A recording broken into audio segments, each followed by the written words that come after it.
Muy bien, hermanos. Acá tenemos el título en, en la pizarra acá. El bautismo en agua, capaz que la S estaría de más, pero en agua, por inmersión. La Iglesia de Dios declara en su declaración de fe, va a ser la redundancia, que cree en el bautismo en agua por inmersión en el nombre del Padre, del Hijo y del Espíritu Santo. Muy bien. Ahora, ¿qué es el bautismo en agua? No es un mero rito religioso. Simboliza o representa la puerta de entrada a la comunidad cristiana, así como lo era en el Antiguo Testamento la circuncisión. Cualquier persona que pretendía pertenecer al pueblo de Dios tenía que ser circuncidada, un gentil, por ejemplo, ¿no? Y los judíos, obviamente.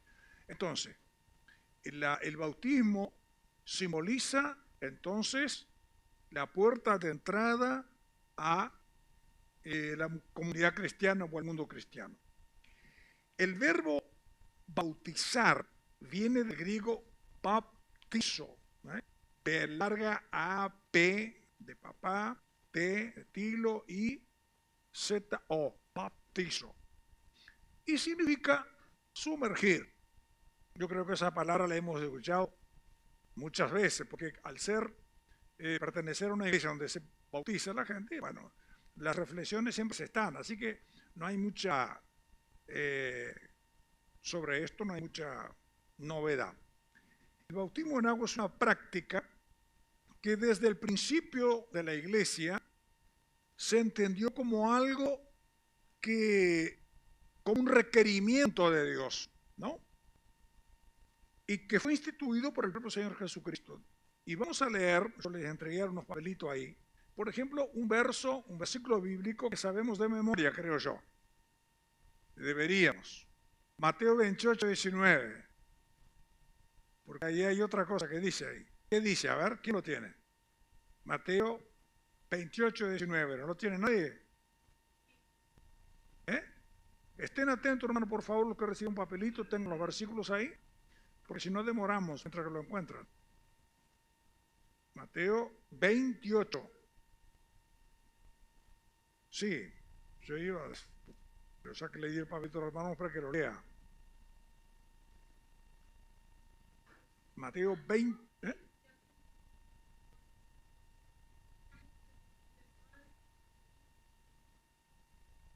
Se dan cuenta que ahí le faltó el micrófono a la hermana, pero, por ejemplo, noten una cosa, dice, por tanto, id y haced discípulos, escuche, mire la diferencia, a todas las naciones, no dice en todas las naciones, dice a todas las naciones. Entonces, hay una diferencia, ¿no lo notan? Una cosa es hacer discípulos en las naciones, pueden ser algunos, y otra cosa es recibir la orden de hacer discípulos a las naciones. O sea que tenemos el mandato de discipular las naciones, todas las naciones, y bautizarlas. Bueno, eso da para otro tema. Muy bien, ahí dice que el Señor Jesucristo dijo que en la gran comisión da esa orden. Ir por todo el mundo, predicar el Evangelio, enseñar todas las cosas y bautizarlos, ¿verdad? Además de enseñarles. Y Marcos 16, 15, 16, ¿quién lo tiene? A ver, la hermana, léalo, por favor. Y les dijo, id por todo el mundo y predicad el Evangelio a toda criatura. El que creyere y fuere bautizado será salvo, mas el que no creyere será condenado. Entonces, ahí tenemos dos versículos o dos porciones bíblicas, digamos, que hablan del Evangelio. Y esto mismo está endosado en el libro de los Hechos, ¿verdad? Que es un poco la historia de la iglesia, o es la historia de la iglesia oficial. Allí se nos dice que los judíos, cuando escucharon el mensaje por primera vez, el Evangelio por primera vez, ¿no? Judíos, que se habían convocado, se habían reunido por la convocación del Pentecostés, y escucharon el mensaje, y dice que fueron, un grupo bien grande de ellos fueron compungidos en el corazón. Hicieron una pregunta, ¿verdad? Le preguntaron a quién, a Pedro, perdón, y a los otros apóstoles, porque Pablo no estaba todavía, varones hermanos, ¿qué haremos? ¿Y cuál fue la respuesta que recibieron?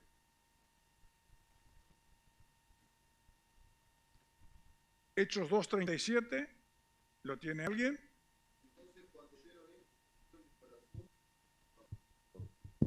Vámonos. Entonces cuando oyeron esto se afligieron de corazón y dijeron a Pedro y a los otros apóstoles: Hermanos, ¿qué haremos? Pedro les dijo: Arrepiéntanse y sea bautizado cada uno de ustedes en el nombre de Jesucristo para perdón de sus pecados y recibirán el don del Espíritu Santo. Es decir, el regalo del Espíritu Santo, ¿verdad? Entonces, cuando los samaritanos escucharon el Evangelio a través de Felipe, ¿respondieron con qué cosa? Hechos 8:12.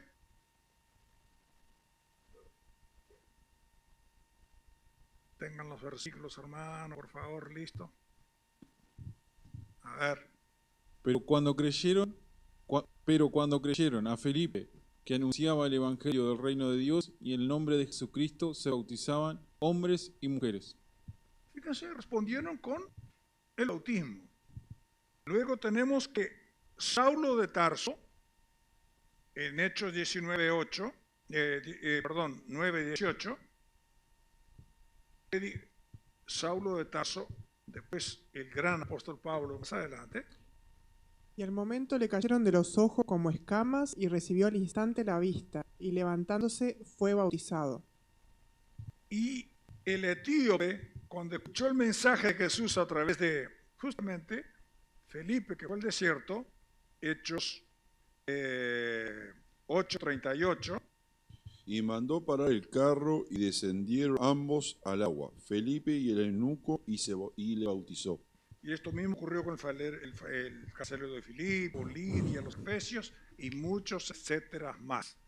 Quiere decir que siempre que la persona, el bautismo estaba asociado a la conversión, cuando tenían un conocimiento de que eran unos pecadores y que necesitaban a Jesucristo, lo primero que hacían era, obviamente, arrepentirse de su pecado, era el bautismo. Así que el bautismo en agua no es un invento de la iglesia evangélica, sino que está documentado en todas las escrituras como un imperativo, un mandato. Id por todo el mundo y predicad el evangelio, y que se dice por todas las naciones, y bautízanlos en el nombre del Padre, del Hijo y del Espíritu Santo. Pero también dice en Marcos, como leímos, que el que creyere y fuere bautizado será salvo, y el que no.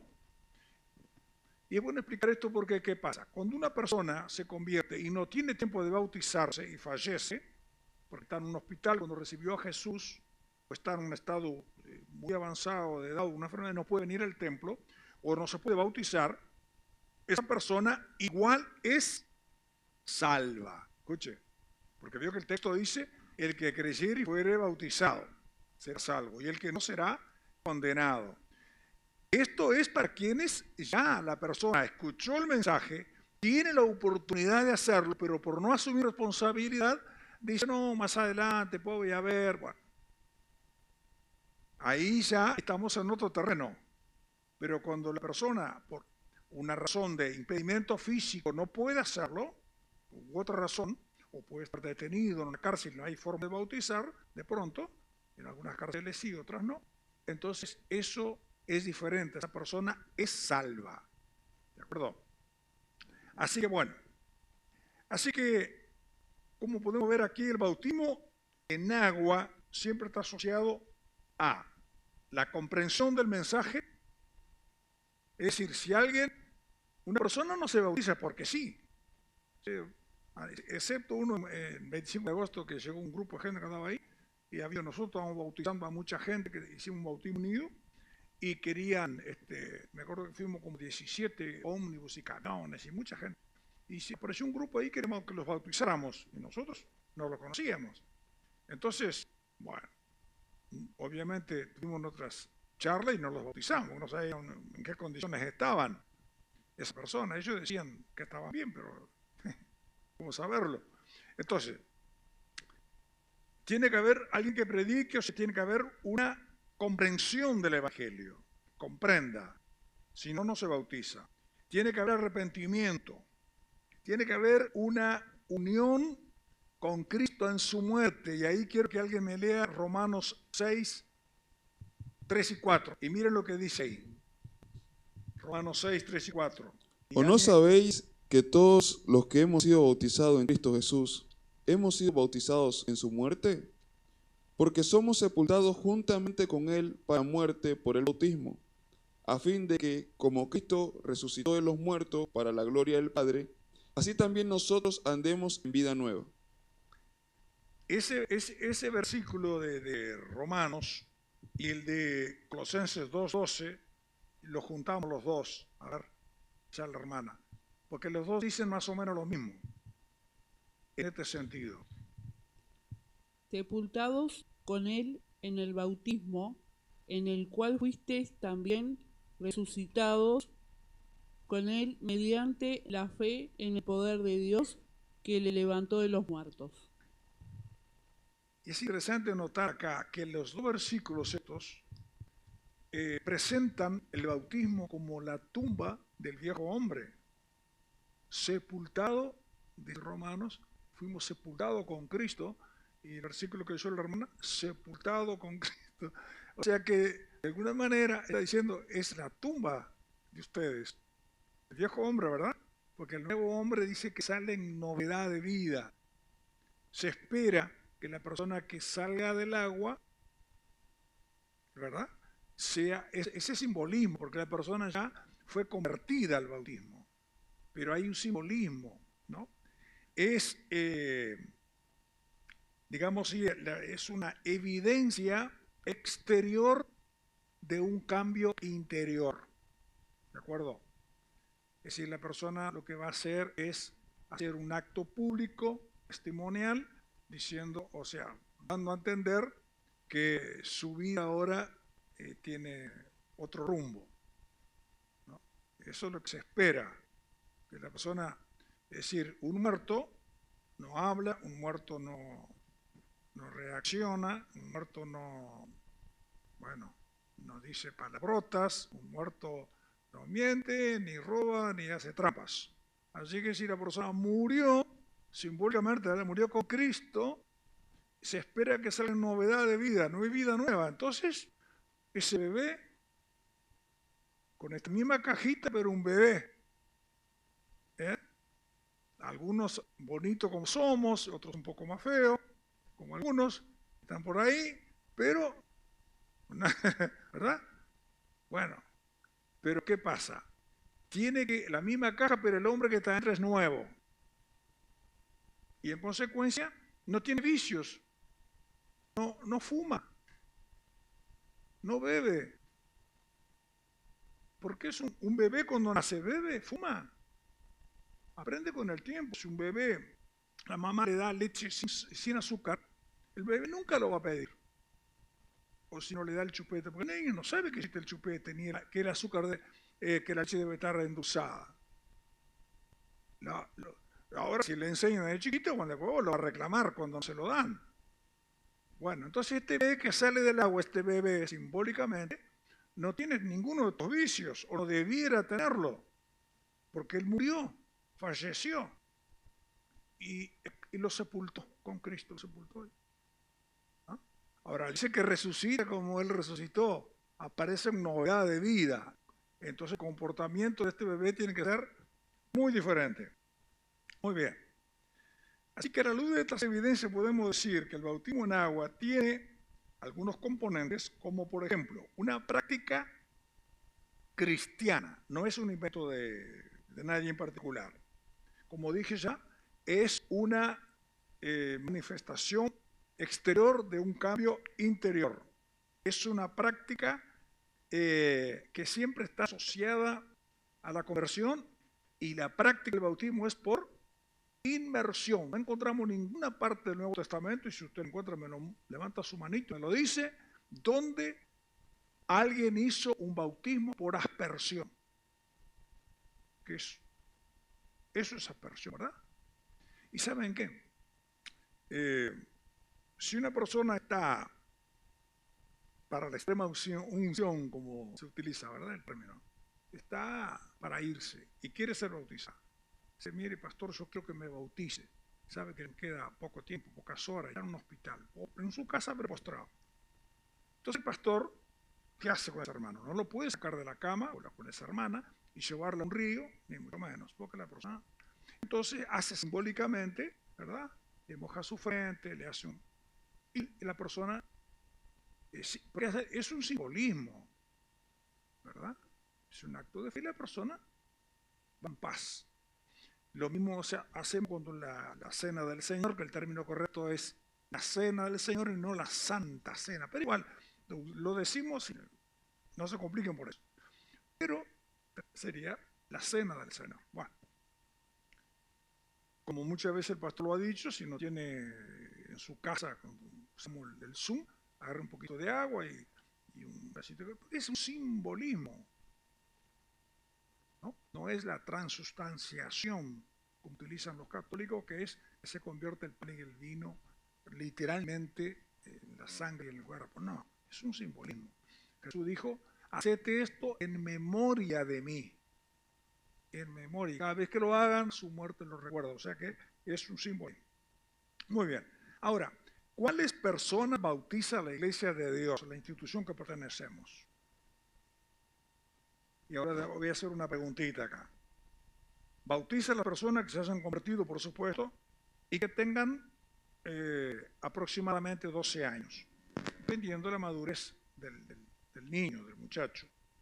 Ahora, ¿por qué la Iglesia de Dios y otras denominaciones cristianas no bautizan a los niños? Escucho. ¿Por qué? ¿Tienen miedo de ahogarlos? No, es porque ellos no saben lo que están haciendo. Se supone que a los 12 años ya están maduros, conociendo lo que es la palabra de Dios, y lo están haciendo como un acto de fe, sabiendo que ese paso de fe lo están haciendo como lo hizo Jesús, que fue el ejemplo mayor que tuvimos. Cuando son chicos, los niños no tienen el conocimiento de por qué lo hacen, como pasa en las iglesias católicas que los bautizan y no saben por qué lo están haciendo. ¿Seguro? ¿Están de acuerdo con lo que dijo la hermana? No los bautizamos los niños porque sencillamente no es bíblico.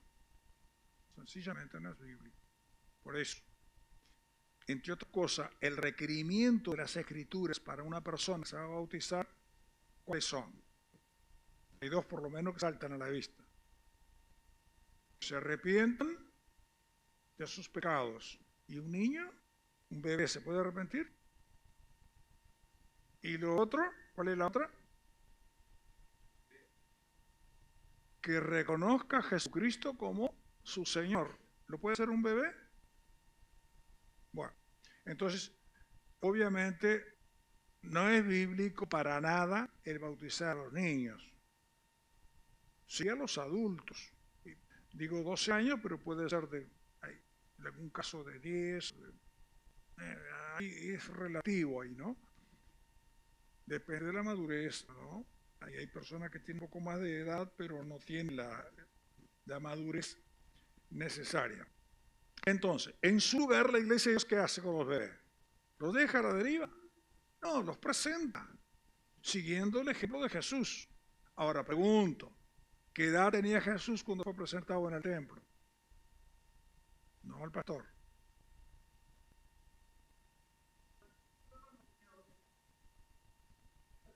$12 años. ¿Quién más?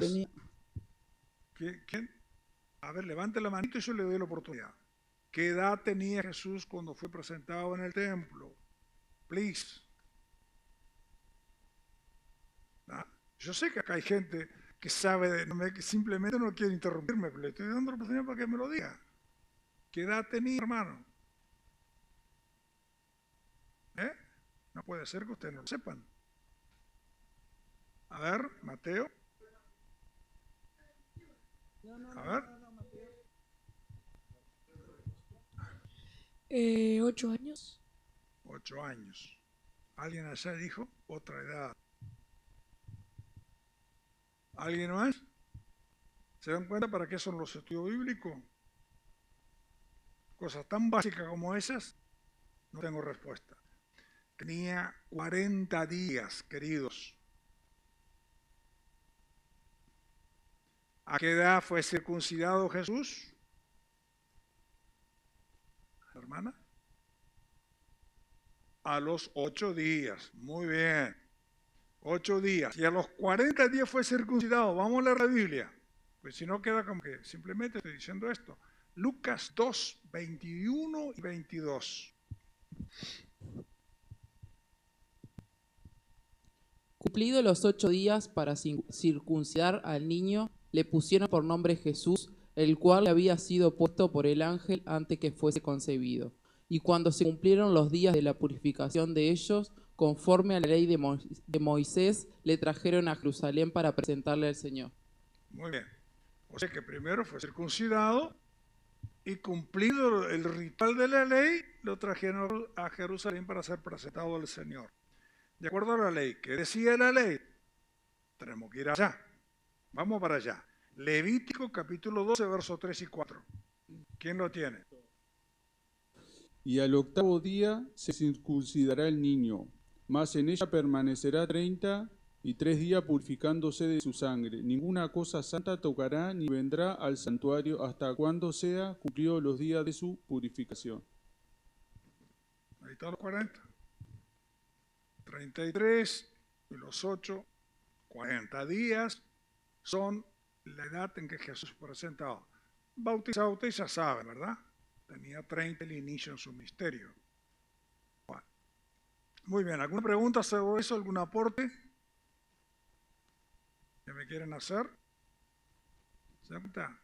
Hay cosas que son muy sencillas en la Biblia y que nosotros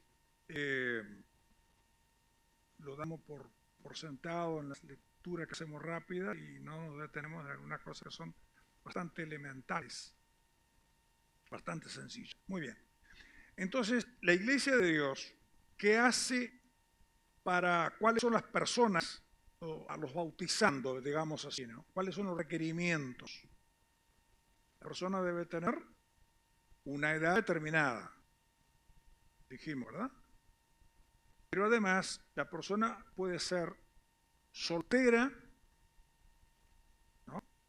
O ya sea que la persona viva sola o simplemente por alguna razón se encuentra sola, o sea, soltera. Y si viviera con alguien del sexo opuesto, debe estar casada. La Iglesia de Dios no bautiza a personas que no están casadas, legalmente por ley del país en que viva. Yo creo que en todos los países del mundo hay una ley en la que hay que se rigen las familias. Bueno, no bautizamos, la Iglesia de Dios no bautiza a personas que no están casadas por civil, por la ley del país.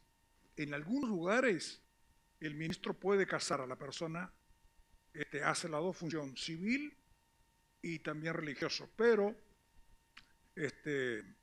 como están haciendo los alcaldes ahora acá y los intendentes, pero le dan una serie de requerimientos y tiene que cumplir a rajatabla o él está en problema, ¿verdad? Tiene que asegurarse de que no haya un vínculo que esté anterior, que no esté disuelto, que esté ahí, que la persona esté casada. A veces se viaja a otro país. Acá en Argentina, cuando no había divorcio, era muy fácil ir a México y divorciarse, ¿no?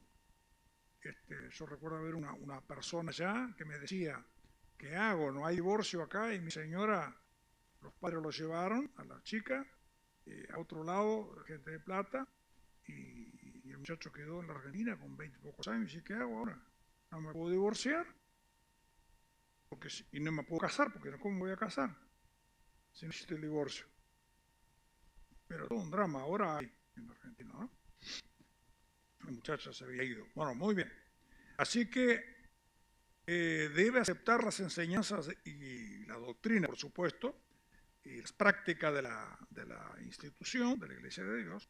Debe conocer sus privilegios, sus deberes, sus derechos, perdón, y también sus obligaciones.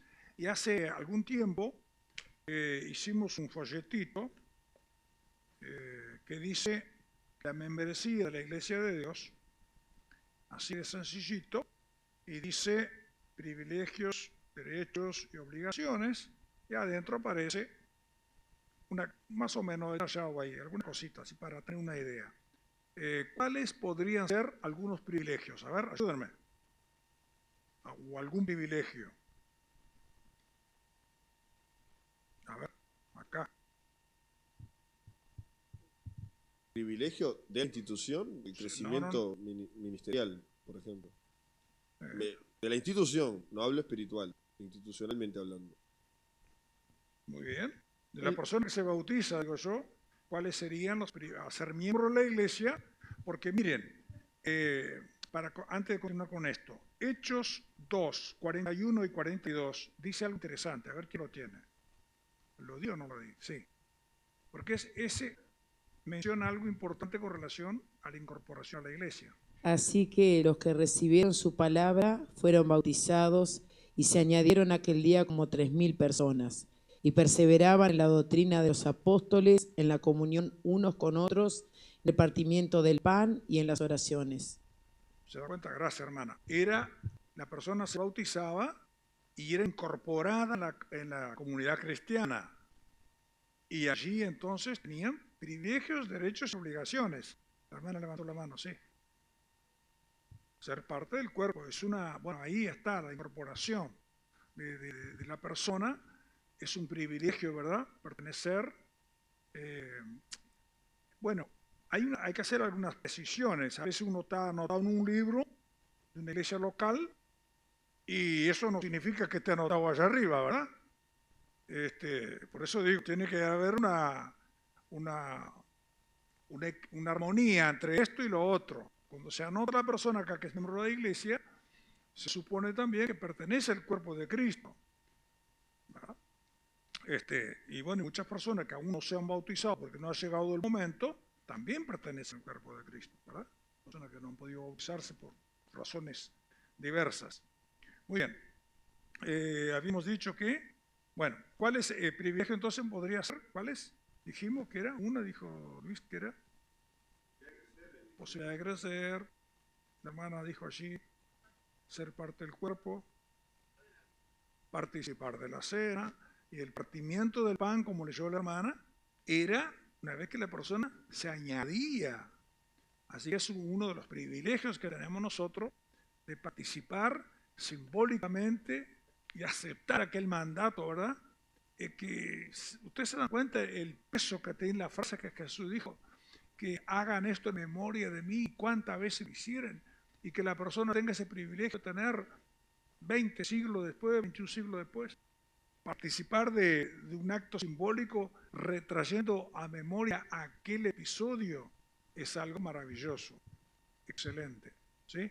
Yo pensaba ahora mientras hablaba, qué privilegio tan grande ser parte de la iglesia de Jesucristo. Sí, por eso. O sea, es un súper privilegio, porque a veces nosotros, sí, me bauticé, ahora puedo ser miembro de la iglesia. No, somos miembros de la iglesia de Jesucristo, o sea, espiritualmente es un privilegio más allá de lo que nosotros podemos llegar a entender como en nuestra mente humana, ¿no? Porque somos parte de una iglesia tremenda donde el propio Cristo dio la vida por ella y nosotros podemos ser parte de esa iglesia. O sea, el bautismo nos abre una puerta y nos da un privilegio, yo diría que de los más grandes que uno puede tener. Sí, claro. Y por eso decía hoy que el bautismo simboliza la puerta de entrada al mundo de la fe, el mundo cristiano, ¿no? Es un símbolo, ¿verdad? No es que se abre una puerta, pero eso, estamos hablando de una metáfora ahí, pero bueno. Derechos. ¿Cuáles serían los derechos? O que pudieran ser, además de los privilegios, derechos. Y un miembro de la iglesia de Dios, de la institución. ¿Cuáles podrían ser? Uno de los derechos es participar de la Santa Cena. Claro, lo usamos. El otro es poder casarme, por ejemplo, que un pastor me case porque tengo el derecho de poder casarme acá, ¿no? Recibir la bendición. Después el derecho también de poder presentar a nuestros hijos, presentárselo a Jesús. Yo sé que también hay muchos niños que vienen y son presentados y no son parte de la iglesia, pero también es un derecho nuestro que tenemos. Claro. O servir al Señor en diferentes áreas, también tenemos ese derecho. Está bien, pero yo más bien me refería a allá la hermana, después allá el hermano, Gustavo. Primero la hermana Lucía acá, a ver qué dice. Derecho a alguna votación que se pueda hacer en la iglesia. Exacto, derecho a tener voz y voto en una asamblea de miembros. Muy bien, excelente. Creo que el derecho principal es el de poder ser hijos de Dios. Está bien, el derecho principal. Porque, ¿qué pasa, hermano? Hay otros derechos. Por ejemplo, Luis se revela, ¿no? Y el pastor le dice, lo disciplina. Va a consultar conmigo, ¿no? Bueno, a ver, ahí eres miembro. Bueno, lo que pasa es que la disciplina, recuerden que hablé el otro día que la disciplina no es un castigo. Y les leí Hebreos 12, donde habla de la disciplina, que es una forma de recuperar la persona, ¿verdad? ¿Recuerdan lo que expliqué sobre eso? Bueno, a ver, ¿qué más dije? De la recuperación y algo más dije. Para ustedes ahora se olvidan, pero bueno. Entonces, Luis no está de acuerdo con el pastor. Un ejemplo, no te voy a hacer un ejemplo. Pastor, por las dudas, por ahora es un ejemplo. Después resulta que Luis tiene el derecho de ser escuchado por el pastor. Dice, no entiendo. Una cuestión que tiene derecho de que el pastor escuche. No se pone de acuerdo, tiene el derecho que el pastor de distrito, ¿no? Tiene derecho que el pastor de distrito lo escuche también, una voz neutra, fuera de, ¿no? Para eso está el pastor de distrito, entre otras muchas cosas, ¿no? Y por último, si tampoco se pone de acuerdo, por única vez puede hacer una solicitud por escrito, o sea, una audiencia al supervisor nacional, donde él va a reunir la persona en cuestión, el pastor local, el pastor de distrito, los escucha a todos y en virtud de esa conversación se lauda. Yo tuve un caso así cuando estaba en la supervisión, que una hermana, bueno, congeniaba, no sé qué situación había, con el pastor local, y finalmente fue pastor de distrito, no hubo arreglos, finalmente vinieron por el mecanismo correspondiente, nos reunimos y resolvimos el punto. O sea, la persona, usted tiene derechos, pero tiene deberes, pero también tiene derechos, ¿verdad? Tiene derechos, es importante. No es que hay una persona como un dictador que esto es así y así, no hay a quien reclamar, no. Nosotros tenemos derechos también, tenemos obligaciones, pero tenemos derechos. Muy bien. Y decía que privilegios, derechos y obligaciones. Bueno, las obligaciones, ¿cuáles podrían ser? Ofrendar, diezmar, ¿qué más? Orar, respaldar la iglesia espiritualmente, con ayuno, oración, respaldarla económicamente, ¿verdad? Apoyar la iglesia en lo que, en su plan de desarrollo para alcanzar a las personas que no conocen al Señor, ¿verdad? Somos todos honorarios, pero todos tenemos una responsabilidad, ¿verdad? Asumimos un compromiso cuando nos bautizamos. Antiguamente se hacía pasar la gente al frente y se leía un manual. ¿De acordarse de eso? Se leía un manual acerca de todos los... Y le hacían, usted promete, casi que con un casamiento, ¿verdad? Usted promete que va a hacer esto y esto y esto y esto. Bueno, yo pienso que se ha dejado de hacer esta cosa, pero los hermanos entienden perfectamente, porque en las charlas de bautismo se les explica una serie de cosas, incluyendo qué significa el bautismo y demás, y demás, y demás. Es una serie de charlas que siempre hay que dar. Muy bien. La Iglesia de Dios no bautiza ni reconoce a personas que pertenezcan al matrimonio igualitario. ¿De acuerdo? Es decir, Si viene una persona gay o perteneciente a un matrimonio igualitario, nosotros no lo discriminamos, no le decimos que se vayan. No, bienvenidos, se sientan, escuchan y ahí están. Pero la iglesia de Dios no los va a bautizar. No serán miembros de la iglesia en esa condición. No los va a bautizar, no los va a recibir como miembro y en consecuencia no tiene los privilegios y derechos que tienen los miembros en plena comunión de la iglesia, ¿de acuerdo? Y como eso, hay otros colectivos que, bueno, la iglesia de Dios tiene sus precauciones, no discrimina, pero sí, de acuerdo a la Biblia, no puede ir más allá de lo que la Biblia dice, y eso está incorrecto. La palabra matrimonio yo la puse entre comillas, porque no aplica, ¿saben qué? Matri es de dar a luz, ¿verdad?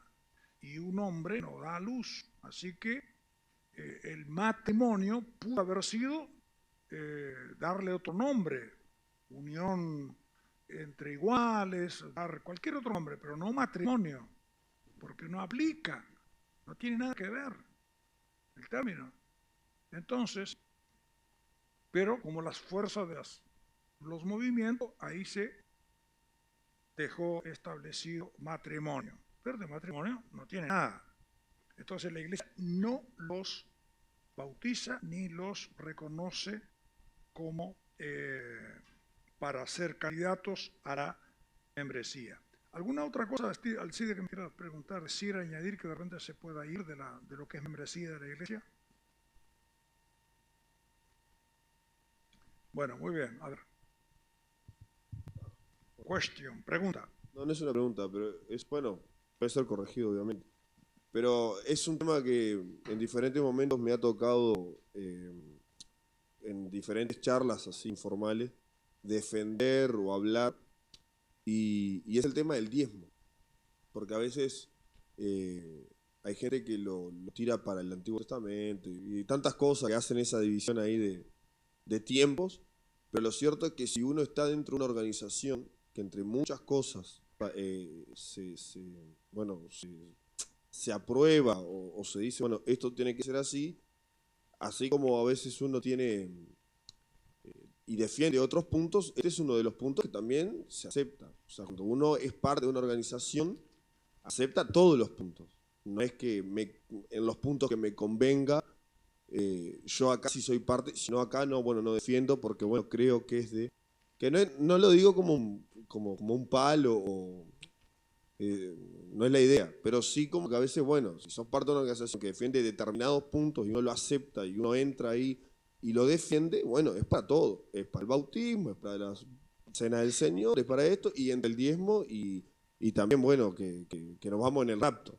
Y no, entonces, digo porque a veces como que hay determinados puntos que cuando uno es parte de una organización quiere como gambetear, y en realidad no, si uno toma uno acepta de alguna forma ser parte, acepta con todo. Sí, correcto. Sí, yo aprovecho para decir una cosa, y no se me ofendan, no, como el tema no, alguno se puede sentir eludido, ¿no? Saben que cuando se lee el Antiguo Testamento, en Malaquías 3:10, que es uno de los temas que se usa, yo quiero decir que yo diezmo desde que me convertí, pero nunca basado en ese pasaje bíblico, no tiene nada que ver con nosotros.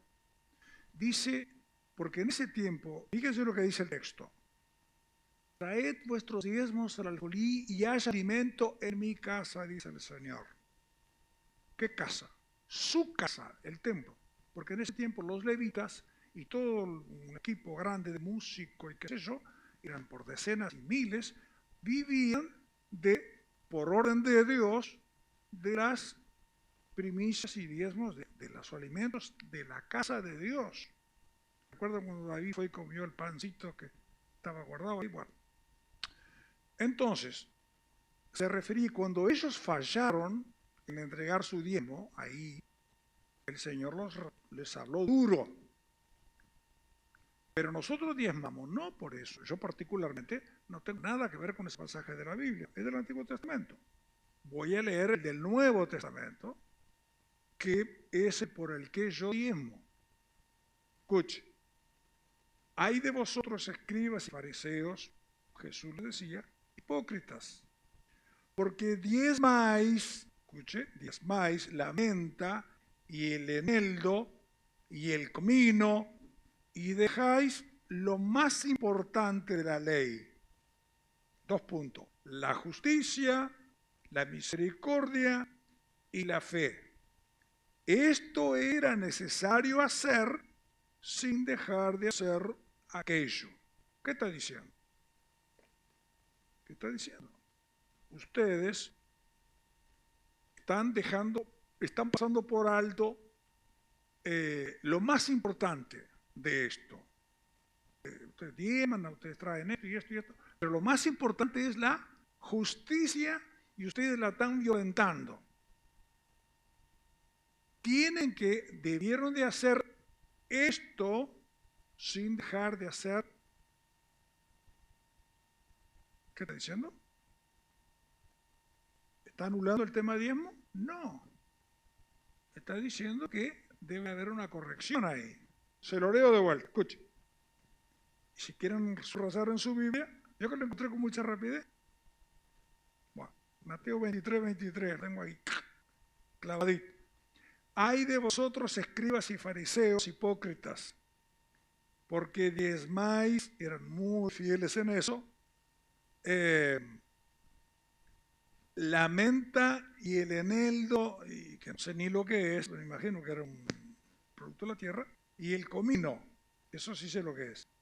Y dejáis lo más importantes de la ley, la justicia, la misericordia y la fe. Eso era necesario hacer todo aquello sin dejar de hacer aquello. O sea, todo esto era necesario hacer sin dejar de hacer aquello. Entonces, y podíamos buscar, hay un texto más en Hebreos. Ustedes saben que el diezmo no arrancó con Abraham, no arrancó la ley mosaica, simplemente Dios la implantó, venía con Melquisedec. El primer tema bíblico aparece allá, cuando viene Abraham después de haber conquistado a Lot y él entrega las primicias y los diezmos, ¿verdad? O sea, le entrega así, primicias y diezmos. Pero no es un invento de la ley. Luego Dios sí da como ley y aparece, entonces estos requerimientos leímos en Malaquías, o que lo mencioné. Pero recuerden que eso pertenecía a la antigua dispensación, pero en la nueva dispensación encontramos referencias a la ofrenda y en este caso está hablando de diezmos y podrían buscar otros pasajes si quieren después. ¿Tá? Así que lo que hacemos la Iglesia de Dios y casi todas las denominaciones no lo hacen, pero escucha hermano, por un invento y para que nadie se vuelva rico, sino porque hay mandamiento. Pero escucha una cosa, si a mí me hizo bien el Evangelio, lo mínimo que yo puedo hacer, porque alguien ofrendó y diezmó y oró para que yo esté acá. No conocí a esas personas probablemente, pero oraron, ayunaron y ofrendaron y diezmaron, hicieron campañas y donaciones y cuánto trabajo. Lo mínimo que yo tengo que hacer es que la cadena no se rompa. Es hacer lo propio para que otro conozca y ese otro que haga otro y ese otro que nunca termine. Por eso que la iglesia viene desde allá hasta acá y seguirá hasta que Cristo venga. Pero con la contribución de quienes somos parte de la iglesia. ¿Tá? Así que es un acto de maduración. Una vez le voy a contar esto. Una vez un hermano habló con el pastor y le dice, mire pastor, tengo un problema con el tema diezmo. Dice así, ¿qué problema tiene? Dice, no puedo diezmar, tengo como un cocodrilo acá. Dice, pongo el diezmo en el bolsillo y llego a la iglesia y no puedo ponerlo en el canasto. Se llevo la mano y como que algo como una electricidad. Se reprendo al diablo, no era el diablo, era su carne. Pero bueno, y llegaba y se sentía muy mal, porque llevé el diezmo y no lo pude entregar. Entonces, le dice, ¿usted podría orar por mí, pastor, para que yo pueda modificar esta conducta? Sí, cómo no. Pastor, oró por el hermano. Y el hermano comenzó a diezmar y yo comenzó a bendecir al hermano. Al poco tiempo el hermano tenía una superación por su trabajo, por las cosas, no se movía, pero muy importante. Entonces apareció un día y le pido entrevista al pastor y le dice, no, si quiero hablar con usted, pastor, es una entrevista dice, por el tema de diezmos. Pastor, ¿qué ha pasado con este hermano ahora? Bueno, se reúne con el hermano y dice, no, dice, lo que pasa es que ahora estoy diezmando mucho. Fíjese que ahora lo que yo diezmé, lo que yo ganaba en aquel momento, ahora es lo que yo tengo que diezmar. Entonces el pastor le dice, pero ningún problema, hermano. ¿Usted se acuerda cuando oramos? Sí, yo voy a orar por usted para que usted vuelva a ganar como ganaba antes y solucionamos el problema. Eso no. Pero si está diezmando mucho, ¿por qué está ganando mucho? Ojalá pudiéramos diezmar 100.000 pesos. Eso indica que estoy ganando 1.000.000. ¿De acuerdo? Y si diezmo 200, pues estoy ganando 2. Entonces no, yo no quiero ganar 20.000 pesos así diezmo 2.000 nada más. Hermano, son pobres hasta para pedir. Bueno, así que bueno, hermano, termino con un chiste que algo jocoso, ¿no? Es como eso. Un hermano estaba orando y dos hermanos orando. Uno dice, Señor, necesito algo así como 200 pesos para terminar de pagar, llegar a completar para la luz. Y había otro más ambicioso por acá, diciendo, Señor, yo quiero 1.000.000 de pesos para el negocio X, y el hermano oraba más fuerte que él, y viene y le da los 200 pesos. Hermano, callate, no me lo distraiga porque estoy pidiendo. Ahí lo tenés. Y bueno, hermano, mire, hay de todo esto. Así que bueno, que Dios nos ayude a hacer. Sí, mire que si me largo con esto, usted no se van más, ¿eh? Le dije dos nomás. Porque si no, después me dicen, no, se le fue la hora. ¿Eh? Bueno, sí. Si Dios quiere, hermanos, permite, el miércoles que viene vamos a hablar de algo que se dijo acá por arriba, el hermano que está predicando, sobre la sanidad. La Iglesia de Dios declara y cree en la sanidad divina y lo vamos a explicar, ¿no? Así que vamos a estar ahí, ya estamos llegando al final y luego para hablar de la premilenial segunda venida de Jesús, que va a estar jugoso. Bueno, eso espero. Bueno, hermanos, que de mi parte, que Dios les bendiga. Si no hay alguna pregunta, si no oramos para irnos, pues ya se nos terminó el tiempo. Muy bien, Padre, en el nombre de Jesús, muchas gracias, Señor, por la ocasión de compartir con mis hermanos sobre este tema, Señor, importante, que nos permite, Señor, reflexionar y ver la importancia que tiene, Señor, el ser parte del cuerpo místico de Jesús, la iglesia, ese cuerpo donde tú eres la cabeza. Señor, gracias por pertenecer a la iglesia, Señor, al grupo de rescatados. Gracias por darnos la oportunidad, Señor, de haber entendido el Evangelio. Hay millones en el mundo que no lo entienden, Señor, por alguna razón están cegados. Y te pido, Señor, que los bendiga y que ojalá se engrose la fila de quienes creemos en ti. Pedimos tu bendición sobre todos los temas que se están tratando y ojalá sirva para un crecimiento de nuestra vida, Señor, espiritual y ministerial. Nos despedimos en tu nombre, guarda a cada uno de regreso conforme a tu misericordia. En el nombre de Jesús. Amén. Amén. Y amén. Muy bien, hermanos, Dios les bendiga. Gracias.